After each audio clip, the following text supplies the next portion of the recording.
ಇದೇ correct bro. ಹಾಂ ಇದೇ ಕರೆಕ್ಟು. ಇರು ಗ್ಲೌಸ್ ಹಾಕ್ಕೊಬಿಡ್ತೀನಿ. ಫೋನ್ ಇದೆಯಾ ಇಲ್ವಾ ಅಂತ ಚೆಕ್ ಮಾಡಬೇಕಾಗಿತ್ತು, ಗ್ಲೌಸ್ ಬಿಚ್ಚಿಬಿಟ್ಟೆ. ಹಾಂ ಊಟ ನಾವು ಒನ್ಸ್ ಕನಕಪುರ ಹೈವೇ ಟಚ್ ಆಗ್ತೀವಲ್ಲ ಅಲ್ಲಿ ಸಿಗುತ್ತೆ ಬಾ. ನೋಡಿ ಇದೇ ಶಾಲೆ ಅಂತ ಹೇಳಿದ್ದು ನಾನು ಅವಾಗಲೇ. ಕಾಡಿನ ಮಧ್ಯೆ ಈ ಥರ ಒಂದು ಶಾಲೆ ಇದ್ಬಿಟ್ರೆ ಎಷ್ಟು ಚೆನ್ನಾಗಿರುತ್ತೆ.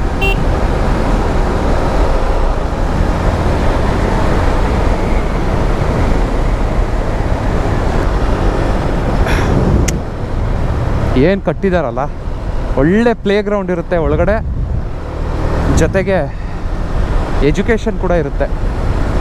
ಯಾರು ಬಂಕ್ ಮಾಡಿಬಿಟ್ಟು ನಮ್ಮ ಥರ ಎಲ್ಲ ತಿರ್ಗಾಡೋಣ, ಹೋಗ್ಬಿಟ್ಟು ದಮ್ ಹೊಡಿಯೋಣ, ಬಿರಿಯಾನಿ ತಿನ್ನೋಕೆ ಹೋಗೋಣ ಅಂತ ಎಲ್ಲ ಯಾರು ಯೋಚನೆ ಕೂಡ ಮಾಡೋಕ್ಕಾಗಲ್ಲ. ಯಾಕಂದರೆ ಸುತ್ತಮುತ್ತ ಫುಲ್ಲು ಗಿಡ ಮರಗಳು ಅಷ್ಟೇ ಇರೋದು, ಬೇರೆ ಎಂಥದ್ದು ಇಲ್ಲ. ಒಂದು ಟೀ ಕುಡಿಯೋಣ ಆಚೆ ಬಂದು ಅಂತ ಕೂಡ ಮಾತಾಡೋಕ್ಕಾಗಲ್ಲ ಅವ್ರ ಕೈಯಲ್ಲಿ. ಯಾರು ಗುರು ರೋಡ್ ಮೇಲೆ ಒಣಗಾಕ್ಬಿಟ್ಟವರೆಲ್ಲ ಗುರು ಇದನ್ನೆಲ್ಲ ಜೋಳನ. ಈ ಥರ ಸೈಕಲಲ್ಲಿ ಈ ಥರ ಗರ್ಕೆ ಹುಲ್ನೆಲ್ಲ ಎತ್ಕೊಂಡು ಹೋಗ್ತಾ ಇದ್ರು ಅದು ನೋಡಿದ್ರೆ ನಮ್ಮ ತಾತ ನೆನಪಾಗ್ತಾರೆ. ನಮ್ಮ ತಾತ ಮಾಡ್ತಿದ್ರು ಮುಂಚೆ ಎಲ್ಲ. ಇವಾಗ ನಮ್ಮ ತಾತ ಇಲ್ಲ, ಆದರೆ ಆ ನೆನಪು ಮಾತ್ರ ನನ್ನ ಹತ್ರ ಉಳ್ಕೊಂಡಿದೆ. ಆಲ್ರೆಡಿ ಹೊಟ್ಟೆ ಹಸಿತಿದೆ. ಬೆಳಗ್ಗೆ ಒಂದು ಮಸಾಲ ದೋಸೆ ತಿಂದಿದ್ದು ಯಾವ ಮಟ್ಟಿಗೂ ಸಾಕಾಗಿಲ್ಲ. ಲೈ ಎದ್ದೋಗೋ ಪಕ್ಕಕ್ಕೆ. ಲೈ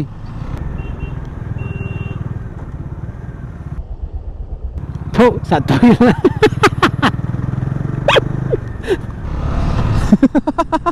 ನಾನು ಸತ್ತೋಗ್ಬಿಟ್ಟಿದೆ, ಯಾವುದೋ ಹತ್ತಿಸ್ಬಿಟ್ಟಿದ್ಯೇನೋ ಅಂತ ಅಂದ್ಕೊಂಡೆ. ನೋಡಿದ್ರೆ ಏನೂ ಹಚ್ಚಿಲ್ಲ, ಆರಾಮಾಗಿ ರೋಡ್ ಮೇಲೆ ಬಿಸಿಲು ಕಾಯ್ಕೊಂಡು ಮಲ್ಕೊಂಡಿದ್ದೆ. ಏನು ಹೇಳೋದು, ನಾಯಿಗಳು ಒಂಥರ ಸೈಕ್ ಮಾಡುತ್ತವೆ. ಅಯ್ಯೋ ನಾನು ಅಷ್ಟೇ, ನೋಡ್ದು ಎಬ್ಬರಿಸಿದ್ರೆ ಆಮೇಲೆ ಎದೊಳ್ತಿದ್ದೆ. ನೋಡಿ ಎಲ್ಲರೂ ಹಂಗೆ ಅಂದ್ಕೊಂಡಿದ್ರು, ನಾಯಿ ಸತ್ತೋಗ್ಬಿಟ್ಟಿದೆ ರೋಡ್ ಮೇಲೆ ಅಂತ ಅಂದ್ಕೊಂಡಿದ್ರು. ನೋಡಿದ್ರೆ ನಾಯಿನೂ ಸತ್ತಿಲ್ಲ, ಯಾವುದೂ ಸತ್ತಿಲ್ಲ. ಅಯ್ಯಪ್ಪ, ಈ ಥರ ಆಫ್ ರೋಡ್ ಸಿಕ್ಕಿದ್ರೆ, ಈ ಥರ ಬಾಡಿ ಟಯರ್ಡ್ ಆಗಿರಬೇಕಾದ್ರೆ ಇಟ್ಸ್ ಪೇಯ್ನ್ ಇನ್ ದ. ಸೆಕೆ ನೀರು ಕಿತ್ಕೊಂಬರ್ತಿದೆ ಸ್ನೇಹಿತರೆ. ನೋಡಿ ಊರ ಹಬ್ಬ ನಡೆಯುತ್ತೆ ಅಂತ ಅನಿಸುತ್ತೆ. ಎಲ್ಲ ಲೈಟ್ಸ್ ಗೀಟ್ಸ್ ಎಲ್ಲ ಹಾಕ್ಬಿಟ್ಟು ರೆಡಿ ಆಯ್ತವ್ರೆ. ಏನಪ್ಪಿ ಊರಬ್ಬನ ಯಾರು? ಕರ್ಗ. ಯಾವತ್ತು? ಇವತ್ತಾ ರಾತ್ರಿನಾ? ಬಾಯ್ ಬಾಯ್ ಬಾಯ್ ಬಾಯ್. ಕರ್ಗ ಬರ್ತವ್ರಂತೆ. ಸೊ ಅದೇ ಹೇಳಿದ್ನಲ್ಲ, ಊರಬ್ಬನೇ. ತೇರ್ನ ಎಳ್ಕೊಂಬರ್ತಾರೆ. ಏನಾದರೂ ಚಾಕ್ಲೇಟ್ಸ್ ಆದರೂ ತೊಗೊಬೇಕು ಸ್ನೇಹಿತರೆ. ಇನ್ಮೇಲಿಂದ ಹುಡುಗರಿಗೆ ಈ ಥರ ಸಿಕ್ಕಿದಾಗ ಚಾಕ್ಲೇಟ್ಸ್ ಕೊಟ್ಟರೆ ಫುಲ್ ಖುಷಿ ಆಗ್ಬಿಡ್ತಾರೆ.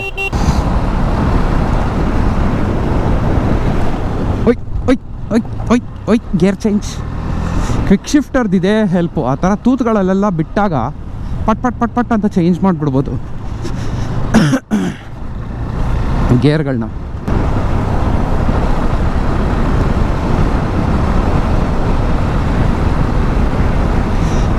ಸೊ ಹತ್ತು ಕಡೆಯಿಂದ ಬರಬೇಕಾದ್ರೆ ತೂತುಗಳು ಜಾಸ್ತಿ ಇತ್ತು. ಇತ್ತು ಕಡೆಯಿಂದ ಹೋಗ್ಬೇಕಾದ್ರೆ ಒಂದು ಸ್ವಲ್ಪ ಪರವಾಗಿಲ್ಲ. ಲೆಫ್ಟ್ ಸೈಡಲ್ಲಿ ಫುಲ್ಲು ಜಾಗ ಆರಾಮಾಗಿದೆ.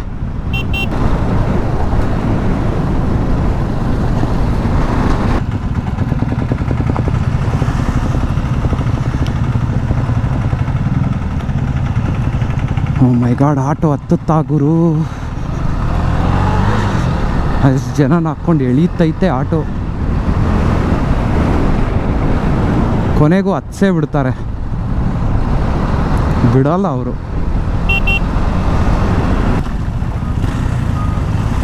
ಏನು ಗುರು ಇದೆಲ್ಲ, ಇಷ್ಟೊಂದು ಜನ ಇದ್ದಾರೆ, ಜನ ಸಾಗರ. ಐ ಥಿಂಕ್ ಇದು ಮಾರ್ಕೆಟ್ ಅಂತ ಅನಿಸುತ್ತೆ. ಕೋಲಾರಲ್ಲಿ ಹೆಂಗೆ ಅದು ಸೆಂಟರ್ ಆಫ್ ದ ಮಾರ್ಕೆಟು, ಇದು ಬರಚುಕ್ಕಿ ಗಗನಚುಕ್ಕಿ ಹತ್ರ centre of the place. So ಅದಕ್ಕೆ ಮಾರ್ಕೆಟ್ ಮಾಡಿಟ್ಟಿದ್ದಾರೆ. ಸುಮಾರು 30 ನಿಮಿಷಗಳ ನಂತರ ನೋಡಿ, ಬರಚುಕ್ಕಿಗೆ ನಾವು ಲೆಫ್ಟ್ ತಗೋಬೇಕು. ಆಮೇಲೆ ರೈಟ್ ಹೋದರೆ ನಮಗೆ ಇವಾಗ ಏನು ಹಿಲ್ಸ್ಗೆ ಹೋಗಿದ್ದು ನಾನು ಮರ್ತೇ ಹೋಗ್ಬಿಟ್ಟಿದ್ದೀನಿ ಸ್ನೇಹಿತರೆ. ಅಷ್ಟೊಂದು ನಿದ್ದೆ ಬರ್ತಿದೆ. ಸ್ಟಿಂಗ್ ಒಂದು ಕುಡಿದ್ವಿ ನಾನು ಮತ್ತು ಪವನು. ಆ ಹೋಟ್ಲಲ್ಲಿ ಊಟ ಮಾಡಿದ್ವಿ, ನಂಜುಂಡೇಶ್ವರ ಹೋಟೆಲ್ ಅಂತ ಅಂದ್ಬಿಟ್ಟು. ಚೆನ್ನಾಗಿತ್ತು ಫುಡ್ಡು, ಟೇಸ್ಟ್ ಚೆನ್ನಾಗಿತ್ತು. ಸೊ ರೈಟ್ ಹೋದರೆ BR ಹಿಲ್ಸು ಕರೆಕ್ಟ್. ಅಲ್ಲಿಗೆ ಹೋಗ್ಬಿಟ್ಟು ಎಲ್ಲ ನೋಡಿಕೊಂಡು ಇವಾಗ ವಾಪಸ್ ಬರ್ತಿದ್ದೀವಿ. Let's go towards Bangalore. ಅವನದು ಪವಂದು ವೀಲು ಫುಲ್. ಬ್ರೋ ಗಾಡಿ ಎಕ್ಸ್ಚೇಂಜ್ ಮಾಡೋಣ ಒಂದು ಸ್ವಲ್ಪ ಹೊತ್ತು ಗಾಡಿ ಎಕ್ಸ್ಚೇಂಜ್ ಮಾಡೋಣ. ನಾನಿವಾಗ ಡಾಮಿನರ್ ಓಡಿಸ್ತೀನಿ. ಡಾಮಿನರ್ ಓಡಿಸ್ಬೇಕಾದ್ರೆ ನೋಡೋಣ. ಇದ್ರದ್ದು ಸ್ಪೆಸಿಫಿಕೇಷನ್ಸ್ ಎಲ್ಲ ಎಕ್ಸ್ಪ್ಲೈನ್ ಮಾಡೋದಕ್ಕೆ ಟ್ರೈ ಮಾಡ್ತೀನಿ. ಬಲ್ಕಿ ಆಗಿದೆ ಫುಲ್ಲು ಗಾಡಿ, ಒಂಥರ ಕ್ರೂಸಿಂಗ್ ಗಾಡಿ ಇದು. ಓ ಮೈ ಗಾಡ್ ಸ್ನೇಹಿತರೆ, ನನ್ನ ಮೊದಲ ಬಾರಿ ಡಾಮಿನರ್ನ ಓಡಿಸ್ತಾ ಇದ್ದೀನಿ. ನನ್ನ ಮೊದಲ ಎಕ್ಸ್ಪೀರಿಯನ್ಸ್ ಕೂಡ ಹೇಳ್ತೀನಿ. ನಾನು ವ್ಯೂ ನೋಡ್ಕೊಬೇಕು. ವ್ಯೂ ನೋಡಿಲ್ಲ ಅಂತ ಅಂದರೆ ನನಗೆ ಮಿಸ್ ಆಗಿಬಿಡುತ್ತೆ. ನನಗೆ ಇಜಿಂಗಿ ಬೇಡ. ನಮ್ಮ ಹುಡುಗನಿಗೆ ಪವನ್ಗೆ ಇದು ತುಂಬ ಇಷ್ಟ. ನಾನು ಫಸ್ಟು ಗಾಡಿ ಓಡ್ಸೋಕೆ ಕುತ್ಕೊಂಡಿದ ತಕ್ಷಣ ನನಗೆ ಫೀಲ್ ಆಗೋದೇ ಕಂಫರ್ಟು. ಗಾಡಿಯಲ್ಲಿ ಸಿಕ್ಕಾಪಟ್ಟೆ ಸ್ಮೂತ್ ಇದೆ ಗಾಡಿ, ಮಾತ್ರ ಸಖತ್ ಇಷ್ಟ ಆಯಿತು. ಐ ಬೀಮ್ ಆನ್ ಮಾಡಿದ್ದಾನೆ. ಐ ಬೀಮ್ ಹೆಂಗಪ್ಪ ಆಫ್ ಮಾಡೋದು? ಐ ಬೀಮಾ ಲೋ ಬೀಮಾ ಏನು ಅರ್ಥನೇ ಆಯ್ತಿಲ್ವೇ ನನಗೆ. ಸ್ಪೆಸಿಫಿಕೇಷನ್ಸ್ ಎಲ್ಲ ನಿಮಗೆ ಗೊತ್ತು ಈ ಗಾಡಿದು ಏನೇನು ಸ್ಪೆಸಿಫಿಕೇಷನ್ಸ್ ಇದೆ ಅಂತ ಅಂದ್ಬಿಟ್ಟು. USD ಫೋರ್ಕ್ಸ್ ಫ್ರಂಟಲ್ಲಿ, ಆಮೇಲೆ ಹಿಂದೆಗಡೆ ಬಂದುಬಿಟ್ಟು ಸಿಂಗಲ್ ಮೊನೋ ಸಸ್ಪೆನ್ಷನ್ ಬರುತ್ತೆ, ಡ್ಯುಯಲ್ ಚಾನಲ್ ABS ಬರುತ್ತೆ. ಸೊ ಇದು ಬಂದುಬಿಟ್ಟು ಪರ್ಟಿಕ್ಯುಲರ್ಲಿ BS4 ಎಡಿಷನ್ನು. ಒಂಥರ ಈ ಗಾಡಿನ ಓಡಿಸೋದಕ್ಕೆ ಸಖತ್ತು ದೊಡ್ಡ ಬಲ್ಕಿಯಾಗಿ ಕಾಣಿಸಿದ್ರು ಕಂಟ್ರೋಲ್ ಮಾಡೋದಕ್ಕೆ, ಆಟಾಡೋದಕ್ಕೆ ಮಾತ್ರ ಗಾಡಿ ಮಾತ್ರ ಸಖತ್ ಈಸಿ. ಆಮೇಲೆ ಇದ್ರಲ್ಲಿ ಬಂದುಬಿಟ್ಟು ನಿಮಗೆ ಫ್ರಂಟಲ್ಲಿ ನೋಡಿ ನಮ್ಮ ಹುಡುಗ ಏನೇನು ಮಾಡಿಫಿಕೇಷನ್ ಮಾಡಿದ್ದಾನೆ ಅಂತ ಅಲ್ಲಿ ಮುಂದೆ ಹಾಕ್ಬಿಟ್ಟು ತೋರಿಸ್ತೀನಿ. ಓಹೋ, ಒಂಥರ ಥ್ರೋಟಲ್ ರೆಸ್ಪಾನ್ಸು, ಸೌಂಡ್ ಎಲ್ಲ ಸಕ್ಕತ್ತಾಗಿದೆ.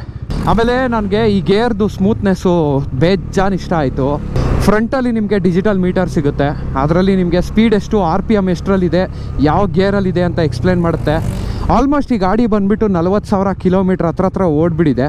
ಸೊ ಅದು ನಿಮ್ಗೆ ಎಲ್ಲಿ ಕಾಣಿಸ್ಬೇಕು ಅಂತ ಅಂದರೆ ನೋಡಿ ಇದರಲ್ಲಿ ಕಾಣಿಸುತ್ತೆ. ಆಮೇಲೆ ಇಲ್ಲೂ ನಿಮಗೆ ಯಾವ ಗೇರಲ್ಲಿದೆ ಅಂತ ತೋರಿಸುತ್ತೆ.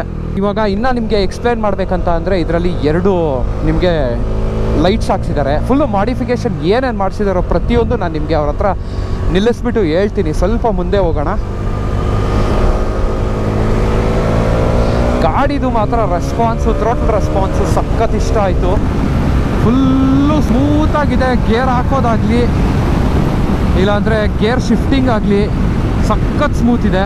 ಆಮೇಲೆ ಹಿಂದೆ ಟೈರ್ ಫುಲ್ಲು ಫ್ಲ್ಯಾಟ್ ಆಗಿದೆ, ಅದೊಂದು ನೆನಪಲ್ಲಿ ಇಟ್ಕೋಬೇಕು. ಸಖತ್ತು ಪುಷಿನ್ ಮಾಡುತ್ತೆ, ಫ್ರಂಟ್ಗೆ ಫೋರ್ಸು ಸಖತ್ತಾಗಿದೆ. ಆಮೇಲೆ ನಿಮಗೆ ಈ ಗಾಡಿಯಲ್ಲಿ ಕೊಡೋ ಮೈಲೇಜು 30-35 ಹೈವೇಯಲ್ಲಿ, 30ರಿಂದ 35. ಸಿಟಿಯಲ್ಲಿ ಬಂದುಬಿಟ್ಟು 22ರಿಂದ 27 ಎಷ್ಟೋ ಹೇಳ್ತಿದ್ರು. ಆಮೇಲೆ ನೆಕ್ಸ್ಟು ಇದರಲ್ಲಿ ನೋಡಿ ಏರ್ ಟರ್ಬುಲೆನ್ಸು ಇಲ್ಲೆಲ್ಲೋ ಹೋಗ್ತಿದೆ. ನನ್ನ ಮಕ್ಕಕ್ಕೆ ಹೊಡಿತಾನೇ ಇಲ್ಲ ಏರ್ ಟರ್ಬುಲೆನ್ಸು. ಸೊ ಇಲ್ಲಿದೆ ಓಡಾಡ್ತಿರೋದಿದೆ ಹೊರತು ಇಲ್ಲಿಂದ ಮೇಲಕ್ಕೆ, ಸೊ ಇಲ್ಲಿಂದ ಮೇಲಕ್ಕೆ ಏನಾದರೂ ಇದೆ ನನ್ನ ತಲೆ ಮೇಲೆ ಹೋಗ್ತಿದೆ ಈ ವಿಂಡ್ಶೀಲ್ಡ್ ಹಾಕ್ಸಿರೋದಕ್ಕೆ. ಸೂಪರಾಗಿದೆ ಗಾಡಿ. ಸ್ಮೂತ್ನೆಸ್ ನಂಗೆ ತುಂಬ ಇಷ್ಟ ಆಯಿತು. ಈ ಲೆವೆಲ್ ಗೇರ್ ಸ್ಮೂತ್ನೆಸ್ ನನಗೆ ಇದು ಬಿಟ್ಟರೆ ಅಂತೂ ತುಂಬ ಖುಷಿ ಆಗುತ್ತೆ. ಪ್ಲಸ್ ಇದರಲ್ಲಿ ನಿಂತ್ಕೊಂಡ್ರೆ ನಾವು ಆರಾಮಾಗಿ ನಿಂತ್ಕೋಬೋದು ಗುರು. ಸೊ ನಮ್ಮ ಗಾಡಿ ಥರ ಸ್ವಲ್ಪ ಬಗ್ಬೇಕು ಅನ್ನೋದೇನಿಲ್ಲ. ಆಮೇಲೆ ಪೋಸ್ಚರ್ ಬಂದುಬಿಟ್ಟು ಕಂಫರ್ಟಬಲ್ ಸೀಟಿಂಗ್ ಪೋಸ್ಚರು, ಆರಾಮಾಗಿ ಕುತ್ಕೋಬೋದು, ಲೆಗ್ಸ್ನ ರೆಸ್ಟ್ ಮಾಡ್ಬೋದು. ನಮ್ಮದಾದರೆ ಕಮಿಟೆಡ್ ಪೋಸ್ಚರು, ಅಂದರೆ ಒಂದು ಸ್ವಲ್ಪ ನಮ್ಮದು ಗೇರು ಮತ್ತು ಬ್ರೇಕ್ ಎಲ್ಲ ಹಿಂದೆಗಡೆಗಿರುತ್ತೆ. ಸೊ ಇದರಲ್ಲಾದರೆ ನೋಡಿ ಕಾಲ್ಗಳು ನೋಡಿ ಆರಾಮಾಗೆ ಕುತ್ಕೊಂಡಿದೆ. ಸೊ ಇವ್ರು ಬಂದುಬಿಟ್ಟು ರೈಟ್ ಟು ಲೆಫ್ಟ್ ಸೈಡು ನೀವು ನೋಡೋದಾದರೆ ಫ್ರೇಮ್ ಸ್ಲೈಡರ್ ಕೂಡ ಹಾಕ್ಸಿದ್ದಾರೆ. ಫ್ರೇಮ್ ಸ್ಲೈಡರ್ ಅನ್ನಲ್ಲ, ಅದನ್ನು ಏನೋ ಬೇರೆ ಕರೀತಾರೆ, ಆಮೇಲೆ ಅಲ್ಲಿ ನಿಲ್ಲಿಸಿದಾಗ ಹೇಳ್ತೀನಿ. ಸೊ ಅವ್ರು ನನ್ನ ಗಾಡಿಯಲ್ಲಿ ಪ್ರಾಬ್ಲಮ್ ಆಗಿರೋದನ್ನೇ ಚೆಕ್ ಮಾಡ್ತವ್ರೆ. ಅದು ಚೈನು ಆ್ಯಕ್ಚುಲಿ ಕಚ ಅಂತ ಸೌಂಡ್ ಬೇರೆ ಮಾಡ್ತಿದೆ. ನನಗೆ ನಿಜವಾಗ್ಲೂ ಸಿಕ್ಕಾಪಟ್ಟೆ ಬೇಜಾರಾಗ್ಬಿಟ್ಟಿದೆ. ಇಷ್ಟು ಬಂದುಬಿಟ್ಟು ಈ ಗಾಡಿಯಲ್ಲಿ ಫ್ಯೂಯಲ್ ಟ್ಯಾಂಕ್ ಕೆಪಾಸಿಟಿ ಬಂದುಬಿಟ್ಟು ಆಲ್ಮೋಸ್ಟ್ 15 ಲೀಟ್ರು. ಆ ಗಾಡಿ ಟ್ಯಾಂಕ್ ಸೈಜ್ ನೋಡಿದ್ರೆ ನಿಮ್ಗೆ ಗೊತ್ತಾಗ್ಬಿಡುತ್ತೆ. ಮುಂದೆಗಡೆ ಇವರು ಆಫ್ ರೋಡಿಂಗ್ ಮಡ್ ಫ್ಲಾಪ್ ಏನೋ ಹಾಕ್ಸಿದ್ದಾರೆ, ಅದು ನಂಗಂತ ಕರೀತಾರೆ ಅಂತ ಅನ್ಕೊತಿದ್ದೀನಿ ನಾನು. ಸೊ ಹಿಂದೆಗಡೆ ಪ್ಯಾನಿಯರ್ಸ್ ಹಾಕೋದಕ್ಕೆ ಮತ್ತೆ ಇವರು ಸ್ಯಾಡಲ್ ಸ್ಟೇ ಎಲ್ಲ ಹಾಕ್ಸವ್ರೆ. ನನ್ನ ಗಾಡಿ ಇನಿಷಿಯಲ್ ಪಿಕಪ್ ಕೊಡುತ್ತೆ, ಇದು ಸ್ಮೂತ್ ಪಿಕಪ್ ಎತ್ಕೊಂಡು ಹೋಗುತ್ತೆ. ಹೆಂಗೆ ಅಂತ ಅಂದರೆ ಬೇಜಾರೇ ಆಗಲ್ಲ, ನಿಮ್ಮನ್ನ ಹಿಂದೆ ಎಳೆಯುತ್ತೆ ಅಂತಲೇ ನಿಮಗೆ ಅನಿಸೋದೇ ಇಲ್ಲ. ನನ್ನ ಗಾಡಿನೇನಾದರೂ ಇದಾದಮೇಲೆ ನನ್ನ ಗಾಡಿ ಓಡಿಸ್ರೆ ನನಗೆ 2 ಡಿಫ್ರೆನ್ಸ್ ಗೊತ್ತಾಗುತ್ತೆ. ಒಂದು ಕಂಫರ್ಟ್ ಇಲ್ಲ, ಇನ್ನೊಂದು ಪಿಕಪ್ಪು ಹೆಂಗೆ ಪುಲ್ ಮಾಡುತ್ತೆ ನಮ್ಮನ್ನು ಅಂತ ಅಂದ್ಬಿಟ್ಟು. ಅಂದರೆ ಏನು ಗೊತ್ತಾ, ಈಗ ಪಲ್ಸರ್ ಅವರು ಈ ಗಾಡಿನೆಲ್ಲ ಹೆಂಗೆ ಪ್ರೋಸೆಸ್ ಮಾಡಿದ್ದು ಅಂತ ಅಂದರೆ ಅವ್ರದ್ದು 150cc ಆಮೇಲೆ 200cc ಗಾಡಿಗಳು ಏನೇನೆಲ್ಲ ಬಂತಲ್ಲ ಅದ್ರದ್ದು ಫೀಡ್ಬ್ಯಾಕ್ಗಳು ತಗೊಂಡು ಈ ಥರ ಒಂದು ಗಾಡಿ ಟೂರಿಂಗ್ ಸೆಟಪ್ಗೆ ಅಂತ ಅವರು ಸೆಟ್ ಮಾಡಿರೋದು. ನನಗಂತೂ ಗಾಡಿ all together 10 out of 9 rating ಕೊಡ್ತೀನಿ.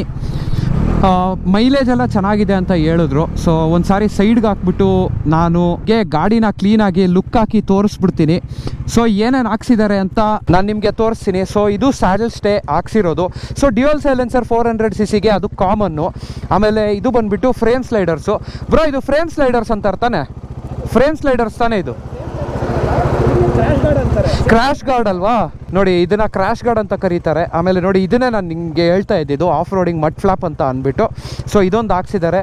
ಆಮೇಲೆ ಇದ್ರ ಮೇಲೆ ವೈಸರ್ ಹಾಕ್ಸಿದ್ದಾರೆ. ವೈಸರು ನೋಡಿ, ಅದ್ರ ಮೇಲೆ ಪವನ್ ಗೌಡ D400 ಅಂದರೆ ಡಾಮಿನರ್ 400 ಅಂತ ಹಾಕ್ಸಿದ್ದಾರೆ. ನೋಡಿ ಇದೇ ನಾನು ನಿಮ್ಗೆ ಹೇಳಿದ್ದು golden forks up side down, mono suspension ಹಿಂದೆಗಡೆ. ಆಮೇಲೆ ವೀಲ್ ಸೈಜ್ ಎಲ್ಲ ಬಂದುಬಿಟ್ಟು same aluminium alloy wheels.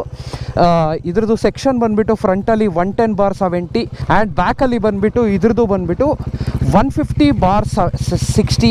So same ನಾನು ಡ್ಯೂಕಲ್ಲಿ ಏನು ಟೈರ್ಸ್ ಇದೆಯೋ ಅದೇ ಟೈರ್ಸು, ಅದೇ ವೀಲ್ ಬೇಸು, ಅದೇ ವೀಲ್ ಸೈಜು ಕೂಡ. ಬಟ್ ಇದರಲ್ಲಿ ಬಂದುಬಿಟ್ಟು ಹಿಂದೆಗಡೆದು ಡಿಸ್ಕು ಸ್ವಲ್ಪ ಚಿಕ್ಕದು, ಆಮೇಲೆ ಫ್ರಂಟಲ್ಲಿ ಡಿಸ್ಕ್ ಬಂದುಬಿಟ್ಟು ಸ್ವಲ್ಪ ದೊಡ್ಡದು. ಸೊ ಅದ್ರದ್ದು ಡಯಾಮೀಟರ್ ನನಗೆ ಗೊತ್ತಿಲ್ಲ, ಮರ್ತೋಗ್ಬಿಟ್ಟಿದ್ದೀನಿ. ನಾನು ನಿಮ್ಗಿಲ್ಲಿ ಹಾಕ್ತೀನಿ ಸ್ಕ್ರೀನ್ ಮೇಲೆ ನೋಡ್ಕೊಂಬಿಡಿ. ಇವ್ರು ಬಂದುಬಿಟ್ಟು ಎಜ್ಜೇಜಿದು ಎರಡೂ ಸೈಡು ಫಾಗ್ ಲ್ಯಾಂಪ್ಸ್ ಹಾಕ್ಸಿದ್ದಾರೆ. ಆಮೇಲೆ ಕೆಳಗಡೆ ಬಂದುಬಿಟ್ಟು ಇದ್ಯಾವುದು ಬ್ರೋ? ಬೇರೆ ಬ್ರ್ಯಾಂಡ್ ಇದೆ ಬ್ರೋ. ಹಾಂ ಹಾಂ, ಮೋಟೋ ಕೇರ್ 1 ಇಯರ್ ವಾರಂಟಿ ಕೊಡ್ತಾರೆ. 1 ಇಯರ್ ವಾರಂಟಿ ಮೋಟೋ ಕೇರ್ದು. ವಾರಂಟಿ ಬರಲ್ಲ. ಹಾಂ, 1 ಇಯರ್ ವಾರಂಟಿ ಕೊಡ್ತಾರೆ. 1 ಇಯರ್ ವಾರಂಟಿ ಕೊಡ್ತಾರೆ. ಸೊ ನೋಡಿ ಇಷ್ಟು ಮಾಡಿಫಿಕೇಷನ್ಸ್ ಮಾಡಿದ್ದಾರೆ. ಆಮೇಲೆ ಇನ್ನೂ ಸ್ವಲ್ಪ ಏನೋ ಮಾಡಿಫಿಕೇಷನ್ ಮಾಡಬೇಕು ಅಂತ ಹೇಳ್ತಿದ್ರು ಅವರು. 40,000 ಕಿಲೋಮೀಟ್ರ್ ಓಡಿದೆ ಗಾಡಿ, ಬಟ್ 40,000 ಕಿಲೋಮೀಟ್ರ್ ಓಡ್ದಂಗೆ ಇಲ್ಲ. ಇನ್ನೂ ವೆರಿ ಕ್ಲೀನ್ ಆ್ಯಂಡ್ ಕ್ಯೂಟಾಗಿ ಇಟ್ಕೊಂಡಿದ್ದಾರೆ. ಅಷ್ಟು ಲೈಕ್ ಮಾಡಿದಾರಂತೆ ಗಾಡಿನ, ಅಷ್ಟೊಂದು ಇಷ್ಟ ಆಗಿದೆಯಂತೆ. So let's rock and roll.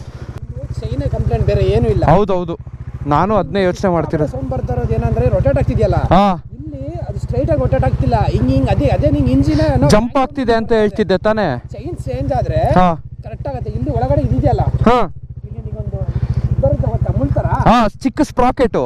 ಸ್ಪಾಕೆಟು ಸೌದು ಏನೋ ಸ್ಲಿಪ್ ಆಗ್ತಿದೆ ಅದು. ಹಾಂ, ಸ್ಲಿಪ್ ಆಗ್ತಿದೆ ಎಲ್ಲೋ. ನಾನು ಇವಾಗ ಅದೇ ಮಂಡೇ ಹೋಗಿ ಕೊಡ್ತೀನಿ ಬಿಡು ಬ್ರೋ, ಏನು ಮಾಡೋಕ್ಕಾಗಲ್ಲ. ಚೈನ್ ನೋಡಿ ಎಲ್ಲ ಫುಲ್ ಡ್ರೈ ಆಗಿದೆ. ಹೌದಾ ಸೆಂಟ್ರಲ್ಲಿ? ಹೌದೌದು. ನೋಡಿ ಎಷ್ಟು ಕ್ಲೀನ್ ಆಗಿದೆ.